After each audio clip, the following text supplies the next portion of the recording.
Cell. तो हम सभी ने कभी ना कभी सेल के बारे में पढ़ा होगा, बिकॉज हम साइंस के स्टूडेंट्स हैं, तो हम जानते हैं सेल, जिसको हिंदी में कोशिका कहते हैं। तो स्टार्ट करते हैं कि सेल की डेफिनेशन से।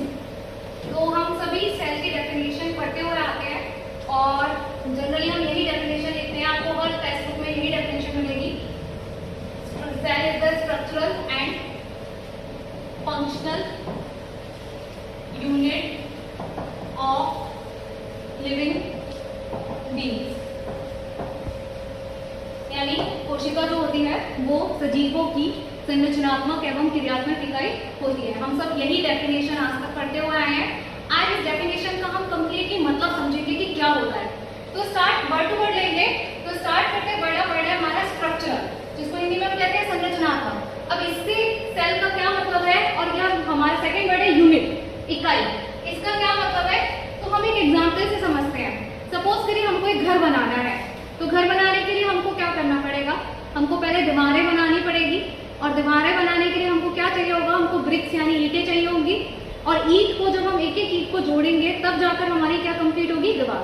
आप सभी जानते हो एक जब हम घर बनाते हैं तो उसमें हम किचन भी बनाते हैं, हम उसमें बाथरूम भी बनाते हैं, उसमें टॉयलेट भी बनाते हैं, उसमें हम ड्राइंग रूम भी बनाते हैं, हम उसमें डाइनिंग रूम भी बनाते हैं, उसमें हम बेडरूम्स भी बनाते हैं।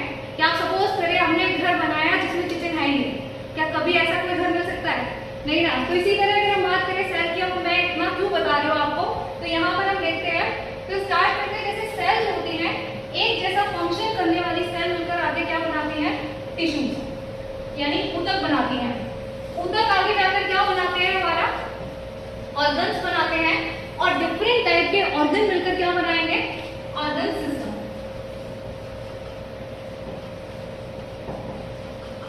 जैसे सपोज करिए आपका डाइजेस्टिव सिस्टम, पाचन तंत्र। डाइजेस्टिव सिस्टम की अगर हम बात करें, जो हमारे फूड को मेटाबॉलिक पचाने का काम करता है, तो हम बात करें हमारे डाइजेस्टिव सिस्टम किस से मिलकर बना है। स्टार्ट करते हैं माउथ से, माउथ के बाद फेरिंक्स, देन हमारा ईसोफेगस आ जाता है, फिर हमारा स्टमक आता है, स्मॉल इंटेस्टाइन आती है, लार्ज इंटेस्टाइन आती है।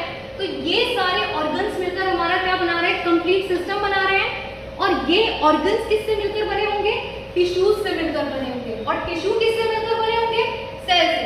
अब सपोज करिए सेल नहीं बन रही है, सेल का फॉर्मेशन नहीं हो रहा है, तो क्या टिश्यू फॉर्म होंगे, नहीं होंगे। क्या ऑर्गन, टिश्यू नहीं बनेंगे तो क्या ऑर्गन बनेंगे, नहीं बनेंगे।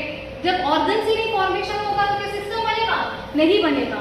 तो यानी एक एनिमल को, एक लिविंग बीइंग को बनाने के लिए सबसे बेसिक यूनिट क्या हुई हमारी, सेल।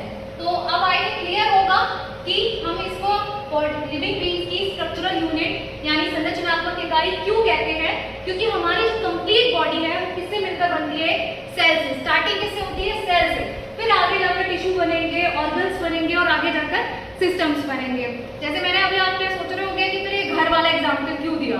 तो जैसे दीवारों की अगर हम बात करें, तो हमारी दीवार हो गई हमारी सेल, हमारी ईंट हो गई हमारी सेल। और अगर हम बात करें, जब हमारे पास ईंट नहीं होगी तो हम दीवार नहीं बना पाएंगे, दीवार नहीं बना पाएंगे तो हम जो भी किचन रूम जो भी हम बात कर रहे हैं हम वो सब नहीं बना पाएंगे, यानी हम टिश्यू नहीं बना पाएंगे, हम ऑर्गन्स नहीं बना पाएंगे, और हम क्या नहीं बना पाएंगे, हमारे सिस्टम नहीं बना पाएंगे। आई होप आपको क्लियर होगा कि हम इसको स्ट्रक्चरल यूनिट क्यों कहते हैं। अब सेकेंड वर्ड पर आ जाते हैं, दैट इज फंक्शनल यूनिट यानी क्रियात्मक इकाई। फंक्शन का मतलब देखिए, कोई भी एनिमल है उसको काम करने के लिए क्या चाहिए होती है, एनर्जी चाहिए होती है।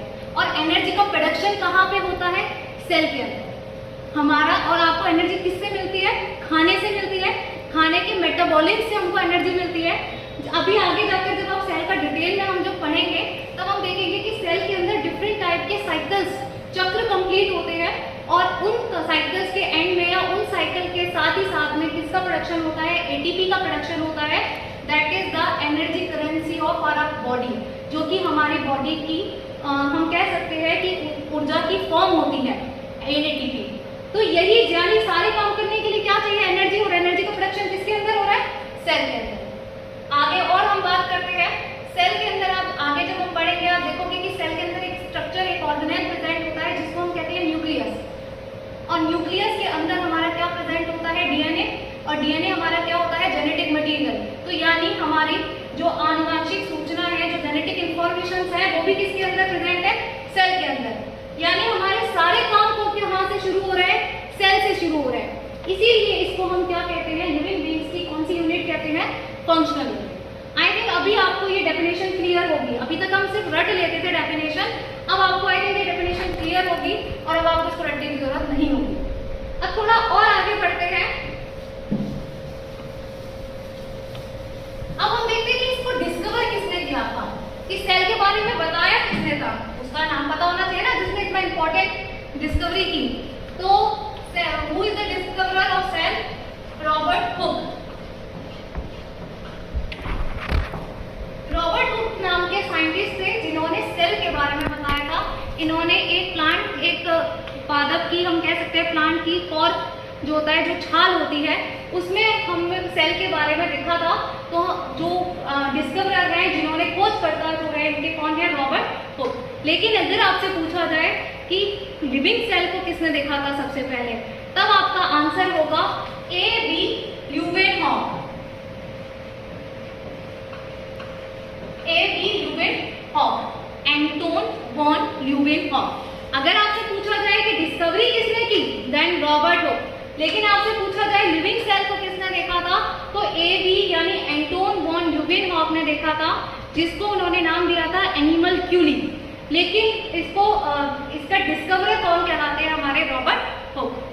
क्लियर है इतना? अब नेक्स्ट, अब हम आगे जाकर सेल थ्योरी के बारे में पढ़ेंगे, कोशिका सिद्धांत के बारे में पढ़ेंगे, और एक एक करके सेल के अंदर जितने भी ऑर्गेनेल्स प्रेजेंट है उसके बारे में पढ़ेंगे, क्योंकि सेल जो है हमारे जूलॉजी का सबसे बेसिक पॉइंट है, बेसिक टॉपिक है। और आगे की हम जो पढ़ाई है वो अगली